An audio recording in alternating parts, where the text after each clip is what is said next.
Now, on Mastering Dungeons, we are going to talk about our main topic, which is Chapter 8 of the 5th edition Player's Handbook, which is all about adventuring. We are Yes. going to break it down, talk about its design, talk about its relevance to the RPG D&D, and what we might see going forward with 1 D&D slash 6E. Hmm. So when I got really excited when I saw that this was the next chapter up, because this chapter covers the basics of adventuring life, from the mechanics of movement to the complexities of social interaction. The rules for resting are also in this chapter, along with a discussion of the activities your character might pursue between adventures. And while most people are going to be focused on, what can my characters do and what are the spells and what are the magic items? Hmm. For me, this is the most important chapter in the book because it talks about how the game is supposed to work.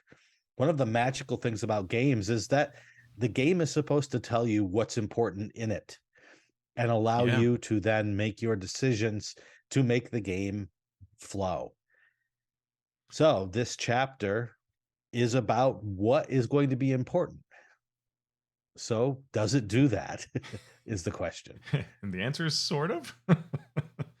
Sorta, kinda. Should it even be here? Yeah, but Uh, just I is think is it's that interesting, question? Sean, to pause and say, yeah, like really, it's like chapter one is making your character what the steps are. Then it's races, classes, personality, equipment, customization options, ability scores. That got a little bit into how you play, but now it's really the first time that we're saying how the larger game should operate.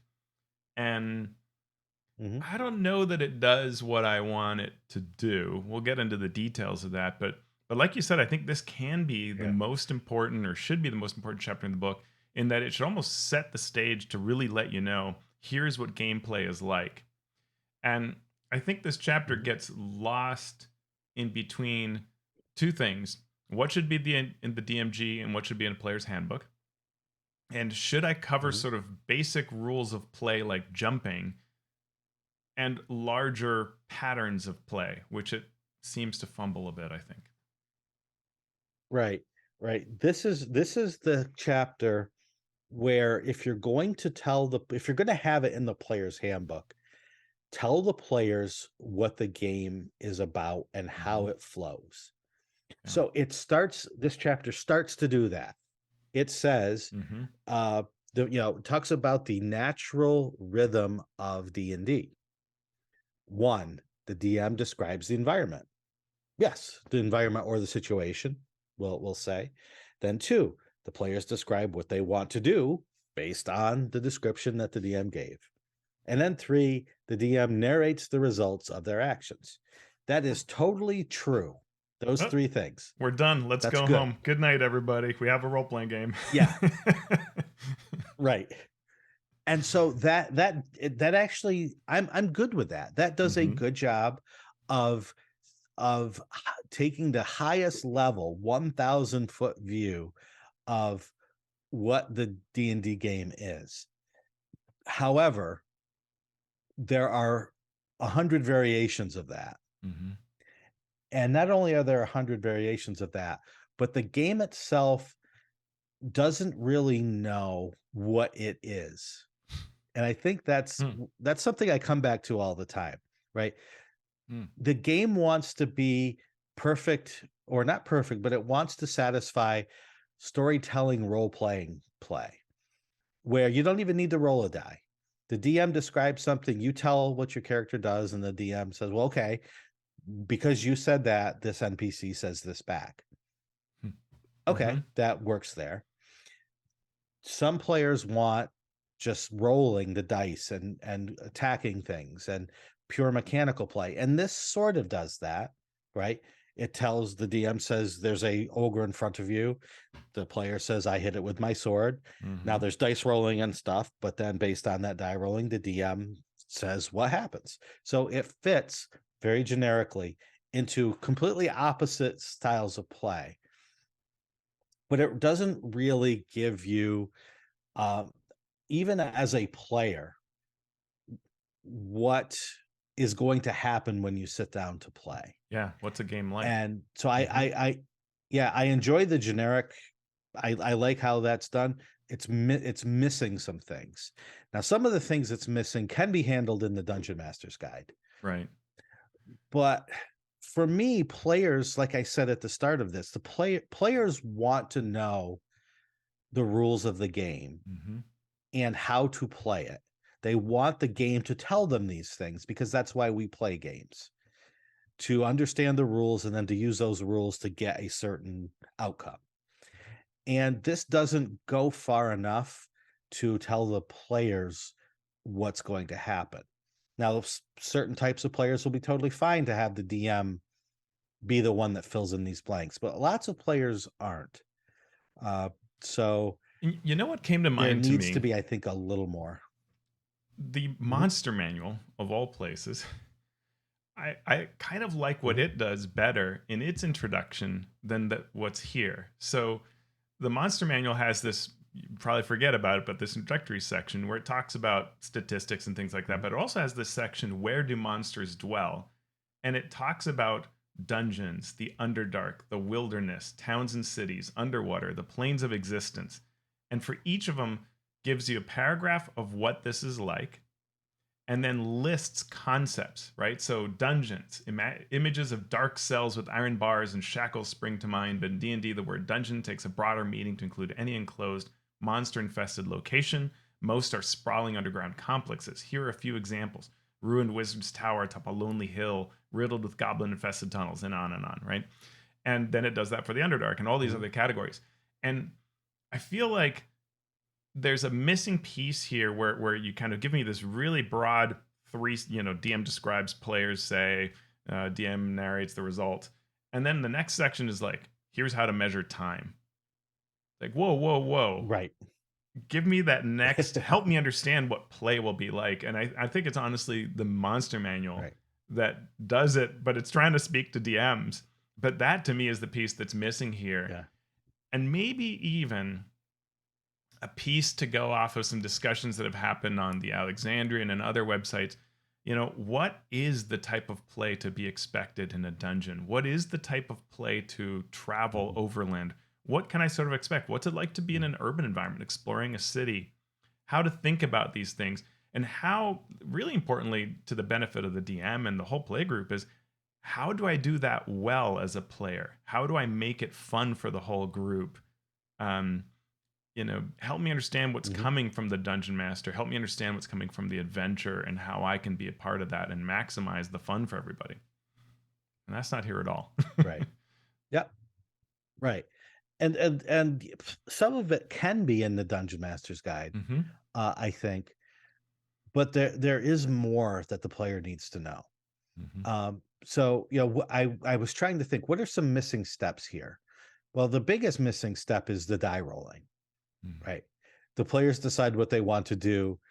It doesn't even mention die rolling. So as a player, if I don't know anything about D and Yeah. D and I read this, I'm like, okay, well, I have all these things. What does any of the character Hmm. creation that I just did? What does that mean?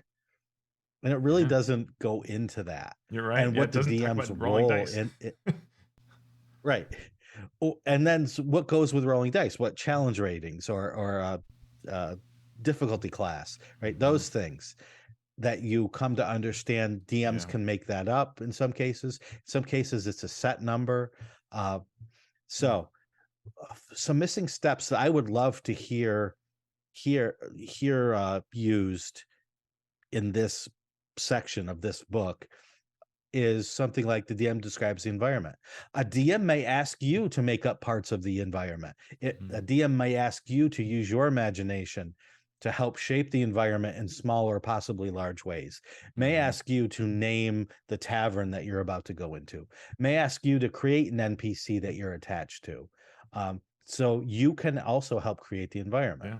Or your questions I may think prompt that's the important for, DM yeah, to make things up, right? Like to improvise, to add, to enhance the experience. So be a part of that. Like create things, right. ask, you know, can I, does Yep. someone in this place look untrustworthy, like they be a criminal or something like that I can go talk to them, right? I'm looking for that kind of thing. And then the DM may add that, and that's okay. That's part of the experience, Right. right? Expect that. Yep. And having the players, especially new players, know that they can ask questions Hmm. is hugely important because how many times have you ran for new players at a game store at a convention where you describe the environment and you stop and you look at them and they just look at back at you and expect you to just keep talking because they don't know what to do. Yeah. So to have players understand immediately, ask questions Hmm. because that will not only give you more information to know what your actions will be based on, but it may spawn some insight in the DM in the situation that they're providing for you. Yeah. Uh, I would love to have something say DMs also remember to describe the all the important things that the players need to know. Don't leave anything important out. Or if even if it's going to be important later, describe it now so there's some foreshadowing. Hmm. Um, I want that to be right here in the base lowest level rules of tell me that. Uh, Anything else that came to mind that you would No, I think that's a pretty good capture. Yeah, it was very surprising to me to go back and read this and just hit that next block being called time and go, wait, we just skipped a lot. yeah. Yeah. And it's not that time isn't important Hmm. and they do uh the stuff that's described is important for players to know. It's just there a lot is being left out there. Yeah. So what do they say about time? Well, they break down what a round is, what a minute is, what an hour is, what a day is, and how you switch back and forth between those during an adventure. When you're in Mhm. combat, you're going to break things down into 6-second rounds. When you're in a dungeon and you're exploring, you might break it down into minutes. While you're traveling overland, you might break it down into hours. When you're resting between adventures, you might break it down by days. And being able to move back and forth between those is an important skill as a DM that sometimes takes a little bit of time to learn. Sometimes you may be tempted to stay in 6-second rounds and the game slows way down to the point where people are getting bored because all they're doing is moving through the dungeon, but you're making them count on every square as they move. So talking about more about that uh, moving back and forth between different modes of time, I think would have been a little bit helpful Yeah. here to cover some of the pitfalls that people have when they're playing or when they're running a game. Yep. Uh, and next they talk about movement.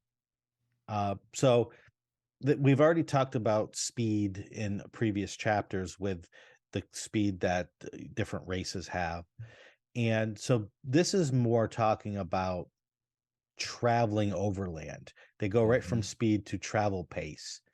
So this is really the first time that we're getting exploration rules described to us.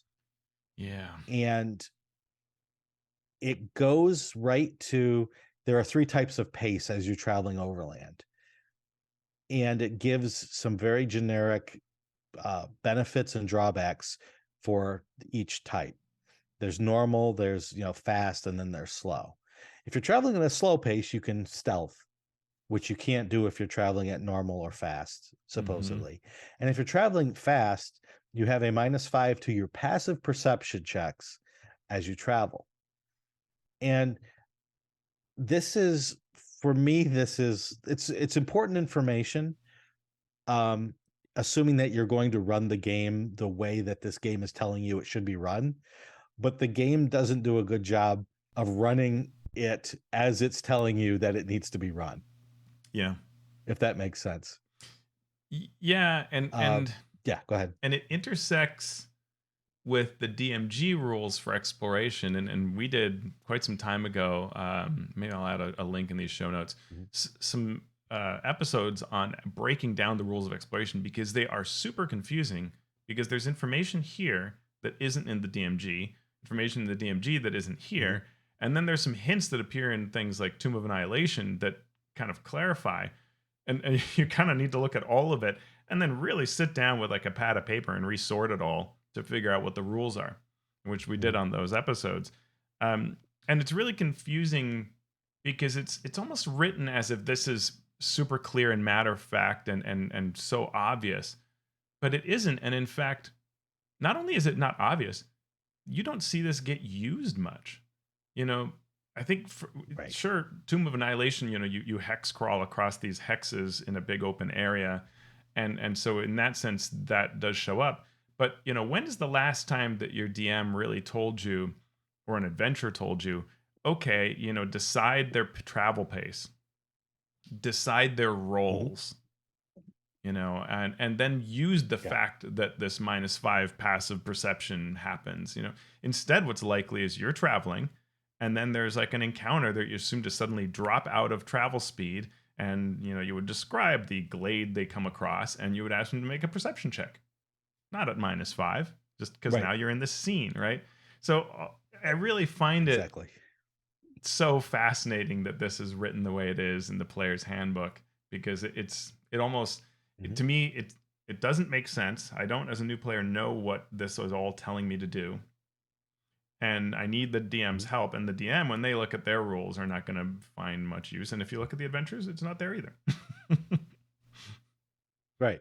And the question then is, well, I've heard people say, well, it's because, exploration's no fun. It's because we want to get to the good part of the game. But if there's no good part of exploration in Right. the rules itself, or if the game doesn't say, here's how you can run a really fun exploration situation game, uh, then no one, of course, is going to think it's Yeah. fun because it's just bad right from the start. And one of the ways you know that And this doesn't come up is because there are no spells, class features, or almost no class features, spells, things like that, that play with this aspect of the game, right? right. Nobody is using it enough to merit it, and the game itself isn't linking back into it, right? It's just, Mhm. it's like these rules just exist here. And Yeah. I think what happened, if I had to guess, is there had been an Unearthed Arcana or D&D Next playtest piece that sort of said, hey, what about these rules? And I think when it came to write this chapter, they were like, let's put that in there. And they did that. So Mhm. here are these pieces of, roles and travel pace and stuff. But it's not integrated into anywhere Mhm. else because it probably happened late in the design. And so I think it ended up being Yeah. so different. Did you almost fall over? I almost fell over and almost knocked my mic over at the same time, so I had that going for me. Uh, So close to being a really amusing clip yeah. we could have used for our show, but yeah. Yes. Well, the Yeah. the podcast is still young. It could still happen. Uh, so funny story. I was running a game, they were traveling, and they said, how far are we from the next town? And I said, you're a half day's ride away. And there are no I mean, there are rules, but no one knows the rules. Yeah. So I said a half day's ride. I meant 4 hours because you can ride for 8 hours, or Yeah. 8 hours is your normal travel day. Anything beyond that, you're asking for Hmm. checks. The person who asked thought I meant 12 hours because a day is 24 hours. Hmm. So he thought they were 12 hours away from their next town. And somebody else thought, well, a day is 12 hours and a night is 12 hours. So a half day's ride is 6 hours. So that's the sort of thing that, right. I was going by the rules from this book. They're Yeah. just going by normal day, but what's a day? Yeah. That's how Huh. weird travel is in D&D, or how much it's just ignored. It's almost like, yeah, you could run a really fun exploration game, but we're not going to tell you how, or we're not going to give you rules to do so. Yeah, and how Uh, many adventures will just assume that it's nightfall when you arrive? There's no travel pace. If the travel pace is right. blah, then it's, afternoon versus Yeah. evening, or, yeah. Huh. Exactly. Exactly. And I guess the And question, so the yeah, oh, go ahead. go ahead. Ah, you. Oh, I was going to say that the forced march The Mm. forced march is it's a cool rule. So if you travel longer than 8 hours, as soon as you hit hour 9, you need to succeed on a DC 10 plus 1 for each hour after 8 hours that you are traveling. And if you fail that DC 10 Constitution saving throw, you gain a level of exhaustion. So think of it this way: if you travel 8 hours and then you travel 6 more hours, so if you travel 14 hours in a day and you fail each of those Constitution saving throws, you die at the 6th level of exhaustion, right? That's, I think I've I've got been that on that right. hike. 6 It's levels of it's a mean exhaustion, hike. death. Yes, right. That's just me crossing the kitchen at this point in my life, but Yeah, yeah. that's the whole other story.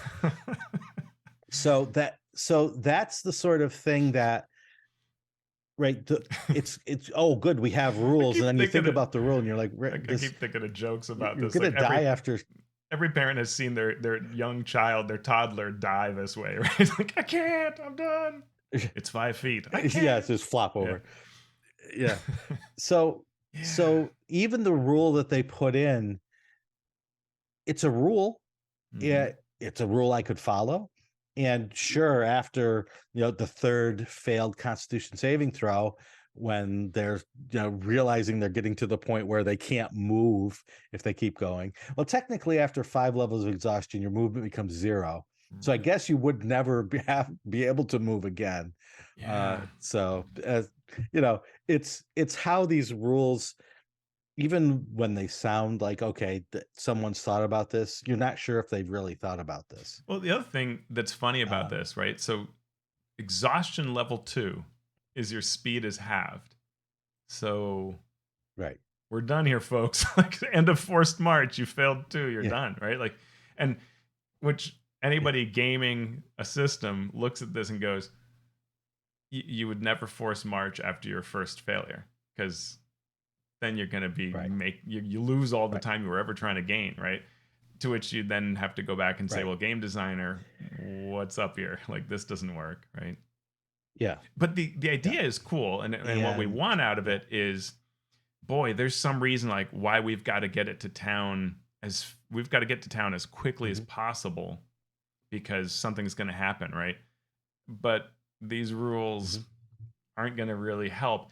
And after a few levels, someone's just going to conjure flying mounts or something like that, and it doesn't matter anyway. So Yeah. it's like it's just for a certain part of the game, and it's not quite working, unfortunately. So yeah, this is something Right. I'd want to revise. I think all of Travel Pace could use a little rework and Mhm. presentation. I'd like to see all of the exploration rules. Someone needs to. I think if I were a designer, I'd Yep. want to sit down and go, okay, here's what they actually are. Here's how they're used or not used in Mhm. adventures. What do we want to change this to for 6E, right? Yeah. Exactly. Do we even want it in there? Yeah. And if so, let's do the work of making it either a fun game or have it make sense. Yeah. So they talk about difficult terrain. Obviously, just like in combat, moving over difficult terrain costs you twice your movement.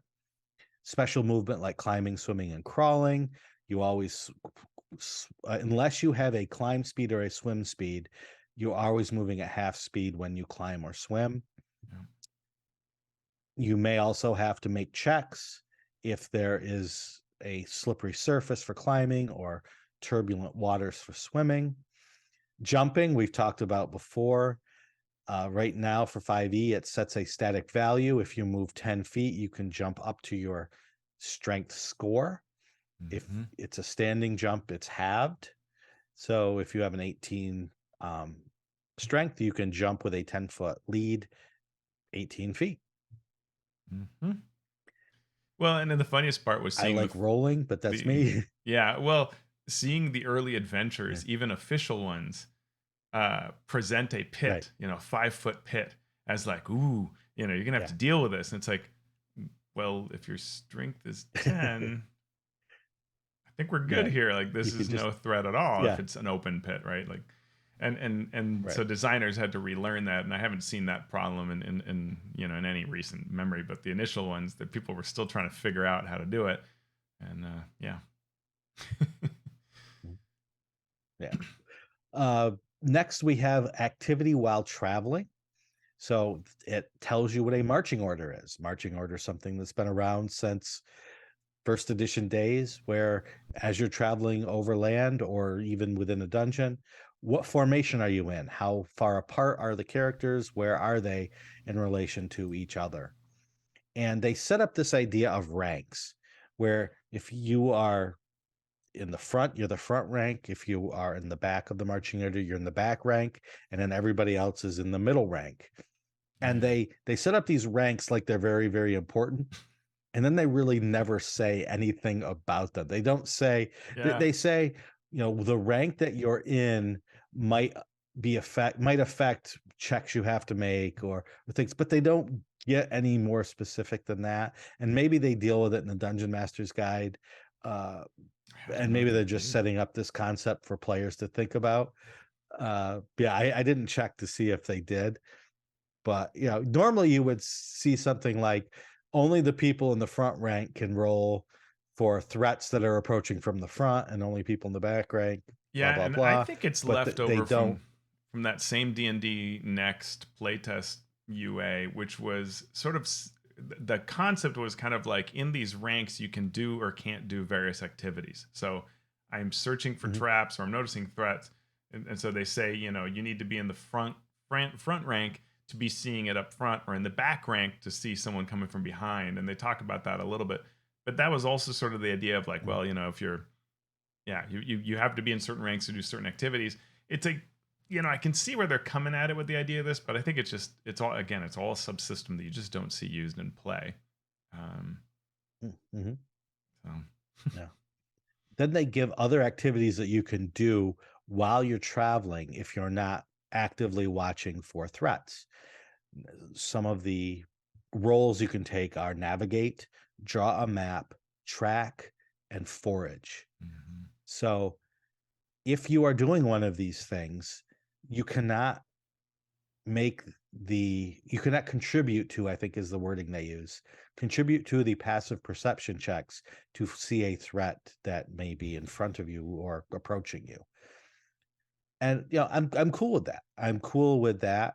What I want to know then though is what happens if you have no navigator? What Right. happens if you have no map drawer? Right? Yeah. What happens if you have no tracker? Well, I guess if you're tracking, you're doing so for a reason. Um, yeah, I take go the next step and say, let's make this a game, right? We're playing a game. Let's make this a game. Let's give benefits and drawbacks and consequences, and tell me that if I don't have a navigator, I'm going to get lost. If I don't have a map drawer, something.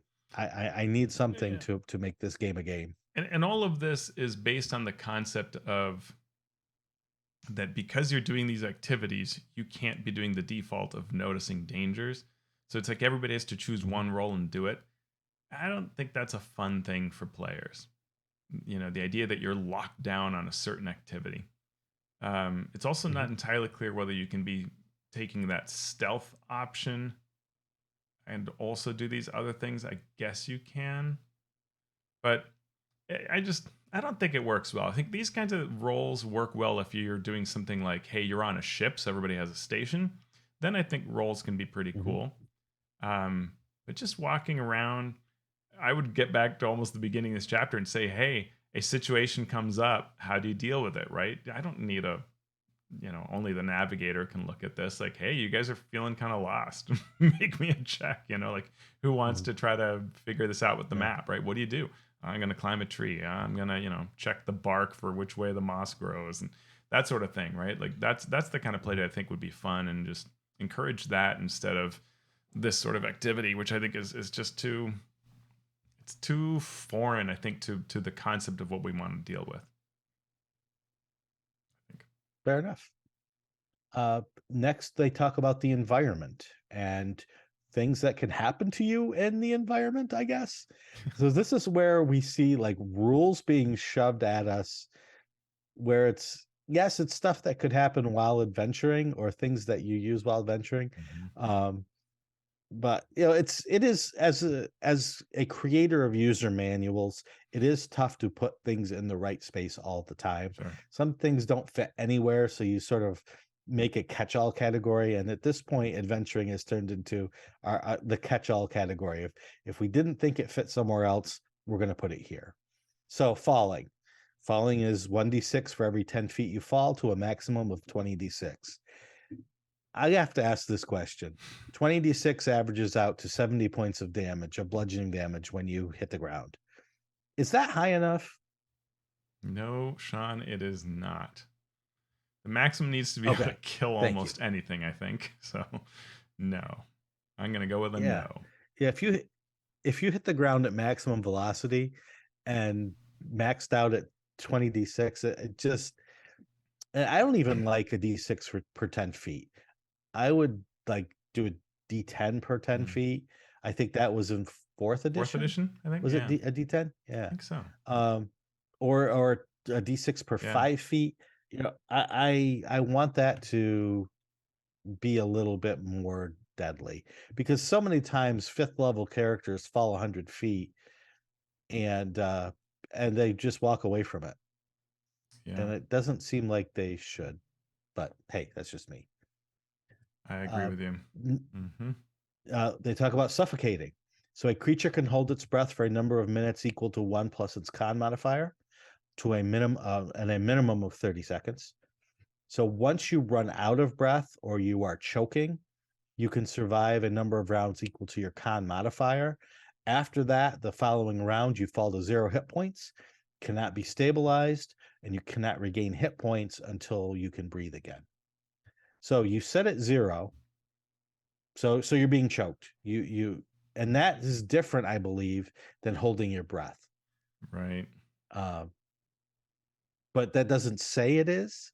So I've had like monsters that would choke characters, but the character says, well, I can hold my breath for 3 minutes because I have a con modifier +2. So I'm just going to sit here and be choked for 3 minutes. I don't think that's how that rule works. I think choking is different. Well, But then once you fall to Mm. 0, good question. you can't be stabilized. So I assume you're making death saves because you're at 0, but you're not taking damage. So if you continue rolling death saves, as long as you succeed, you're not going to get 3 and be stable, because you can't. But you're Right. also not dying. So that's kind of weird. And if someone casts a heal on you, it doesn't work because you are not able to breathe. So that's Well, is that true? that's a thing. You can't gain hit points? No, you can gain hit points, I think. It just Uh, won't. Oh no, can't regain hit it points. falls Yeah, to no, you're 0. right. You're right. Yeah. You can't regain hit points until you're able to breathe. So I guess yeah. So you have to be brought out of the suffocating, whether it's liquid or being choked or whatever, before. Until then, all your death saves would just be a pass, but not contributing towards the 3 you need to be stable, and a 20 Exactly. would be just disappointing, and so yeah, that's not great. Yeah. Don't recommend suffocating. Yep. No, It right. is And now there's very interesting. few things in the game that do that, but yeah. Yeah. Go ahead. It is interesting rule. This was also super interesting, and I think actually worse in 4th edition. You'd have these underwater adventures, right? And the way I think of it is like, okay, let's say you have to go through an underwater corridor to come up to the other side. Is that hard, right? And in movies, we're always told how hard it is, and someone holds their breath for about 30 minutes of film time, but but the idea is that it's hard, right? Mhm. And so when I think of this, okay, like, I'm gonna swim to the other side of the, to get out of this tunnel that's waterlogged. Well, I can hold my breath for 1 plus my con modifier. Minutes, minimum of 30 seconds. Well, maybe, okay, might work. Well, what happens if I don't? Well, now I can survive a number of rounds equals my con modifier.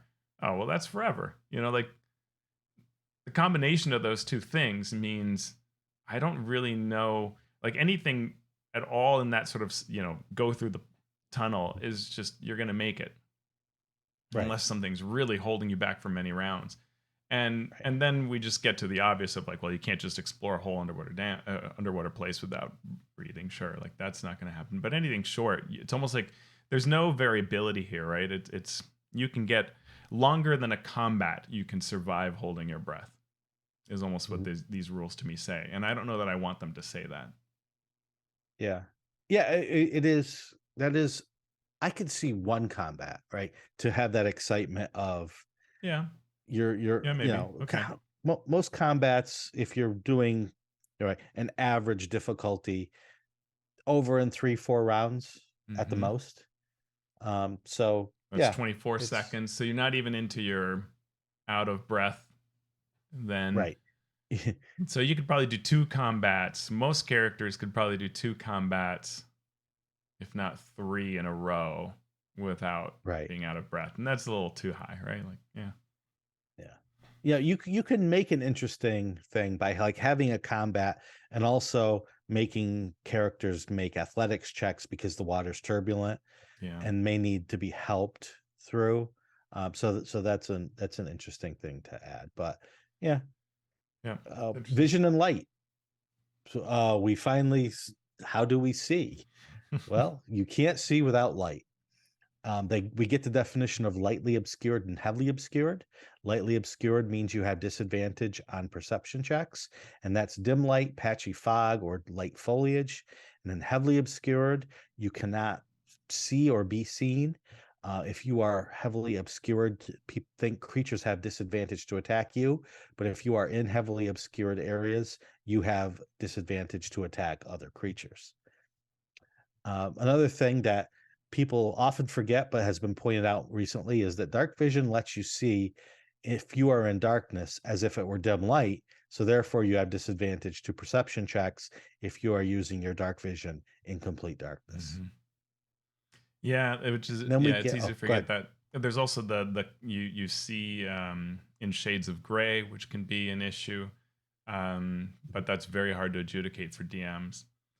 The other thing that I noticed about this, when it talks about blind sight, dark vision, true sight, it's fine that it defines it. You know, again, it's trying to shove in some encyclopedic stuff here, but I would like this to be more like some of the previous edition games where we've seen that they'll say, "And here's what cover looks like," because we often want to excuse me, compare those two together. We Yeah, want to say what is cover versus what is obscurement. You know, what's vision versus what's the darkness type thing, smoke effect versus I'm behind a wall or something like that. And those rules aren't here, and we don't know where to look them up, and that to me is a problem with this right. section. Yeah. And then hiding is often even in a different section. Yes. So you have to go to 3 different places to find Yeah. the rules for that. Yeah, good point. Uh, in the environment, we also get food and water uh, entries, but it's really more like, hey, you should probably have food and water while you adventure. And then there's the interacting with objects section, which is it's the game's way of telling you that um, you can't hurt objects with poison or psychic damage, but you can hurt them in other ways. And objects are different than creatures, and that's about it. Yeah. Yeah, Um, it's pretty yeah, limited, but mhm. mhm.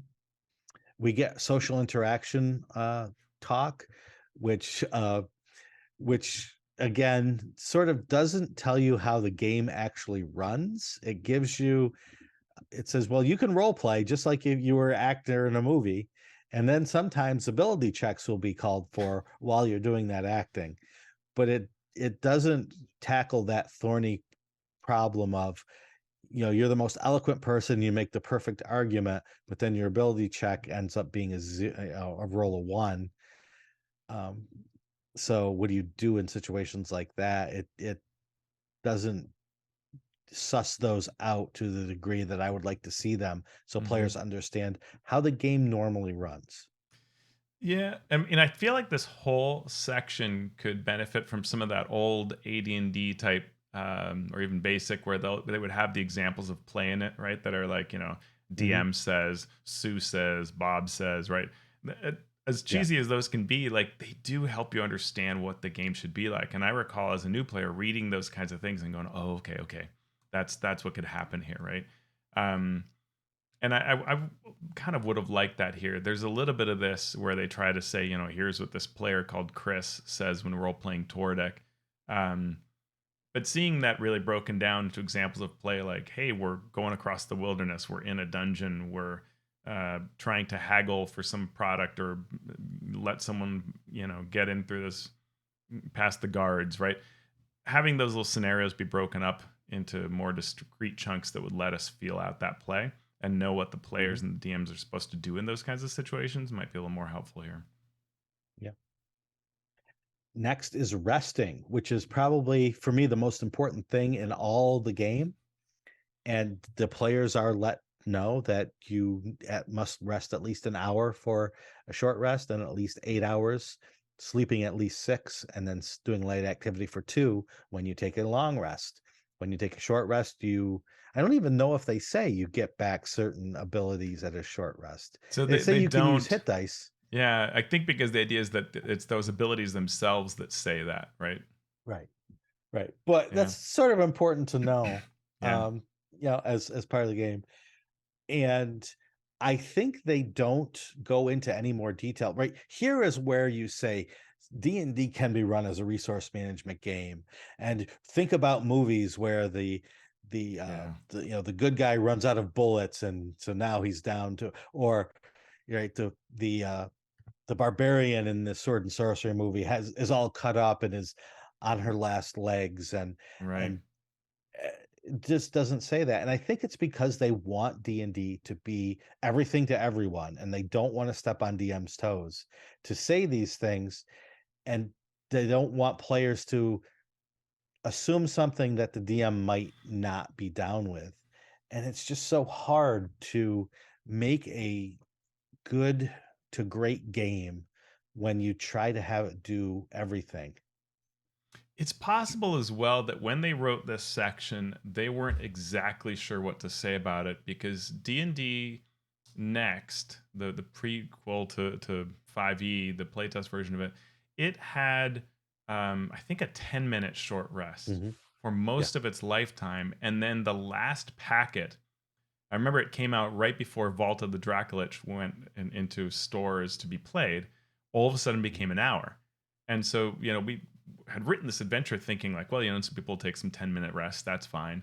And then I Yeah. was like, well, a short rest or an hour, like an hour, that won't work. So I guess you guys can't take short rests. And so it may have been that they just really weren't sure what to say about it. They'd made the decision that 10 minutes was too short, that would be too abused. So it needed to be longer, but they maybe weren't sure what to say about it other than just this basic, spend your hit Yeah. dice and Yep. And that's why the game needs to tell you as the DM and as the player what the expectations are for an adventuring day. yeah. Are you Yes. expected to take one, two, three more short rests? Are you expected to take no short rests? Are Yeah. you right? And how should an adventure handle time? Not Yeah. what is time, but how should an adventure be set up to make the most dramatic use of the passage of time? Um, and we aren't told any of that, at least here. So the players don't have an understanding of what's Yeah. expected of them. So many times I've been running a game where it's like the players need a short rest. They're running low on their resources. They need more hit points. They need a short rest here.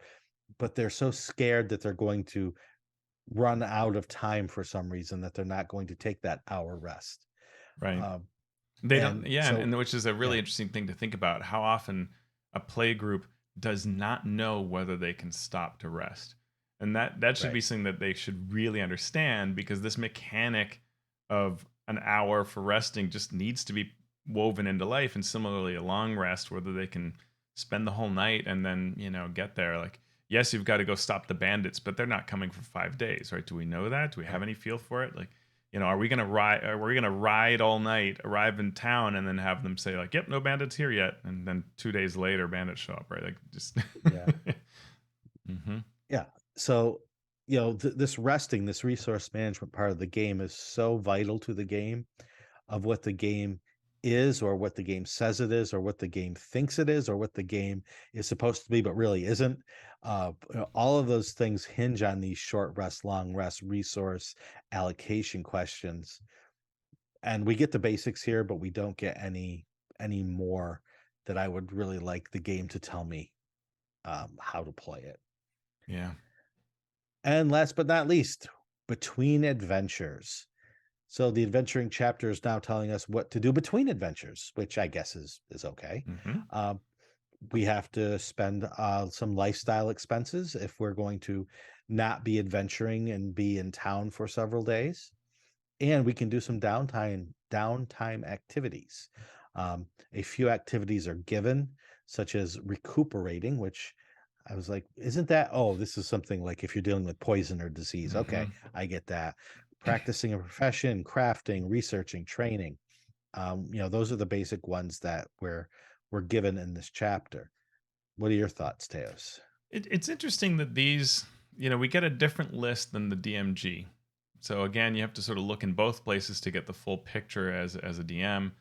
And the idea is that these are activities that the players would initiate, and I appreciate that, but I almost feel like that what I'd rather see here is frame to the player this thing of downtime exists.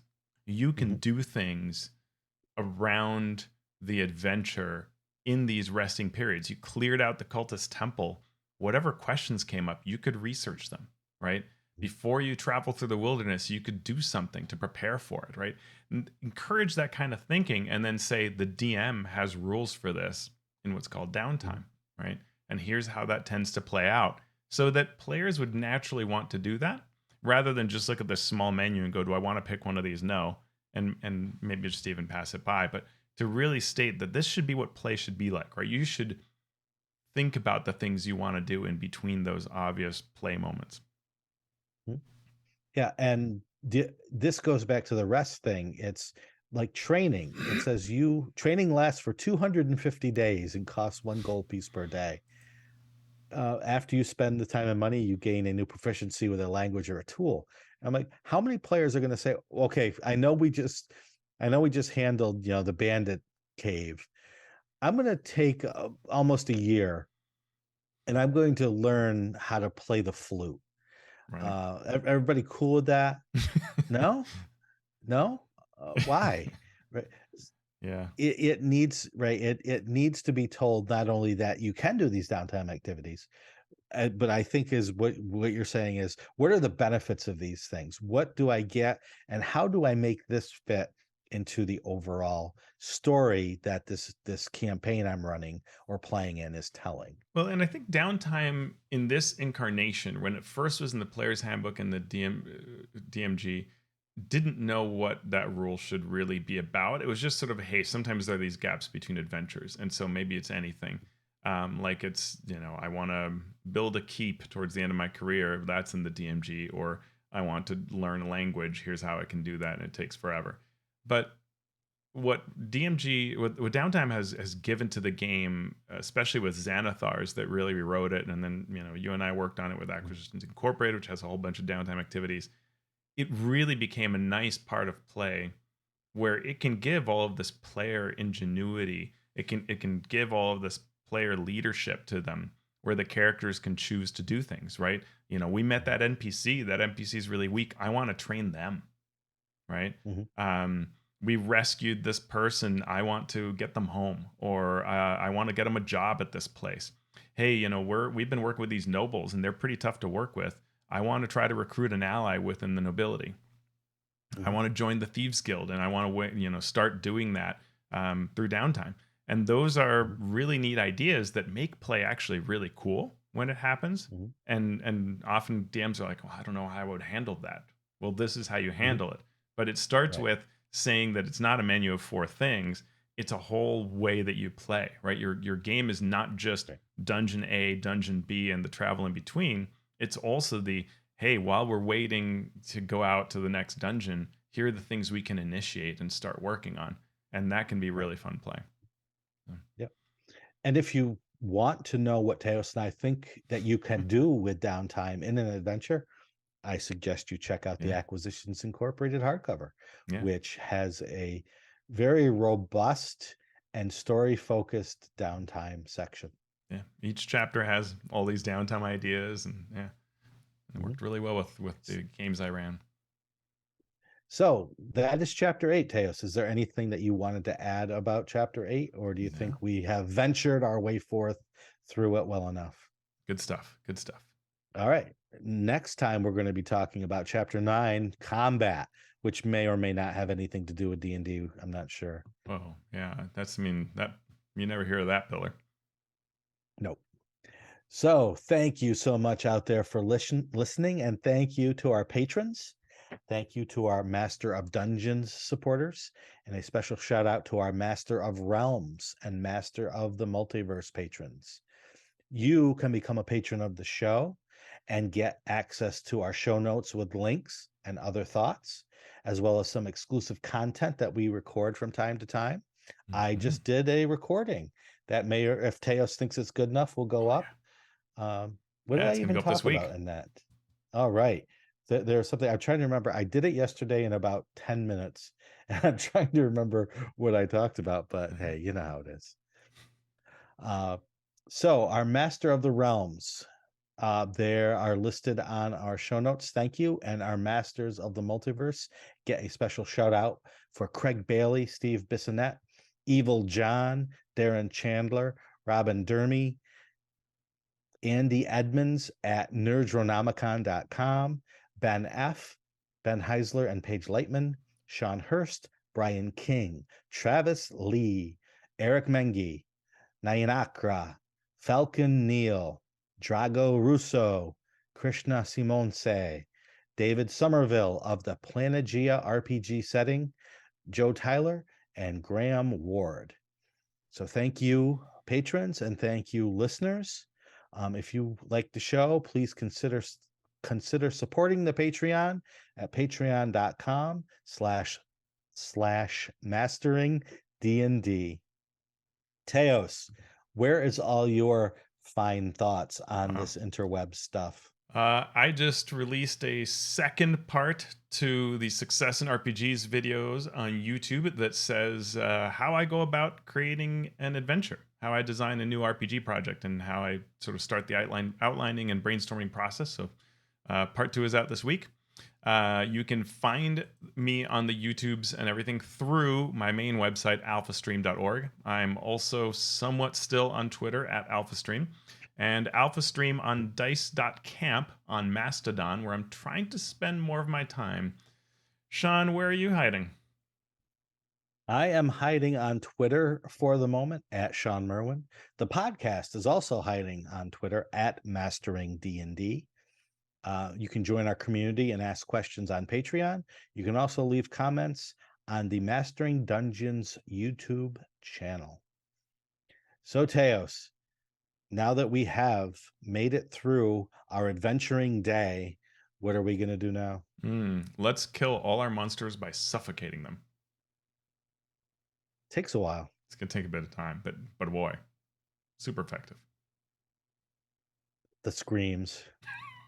No, wait, can they? No, We need rules for I that. don't know.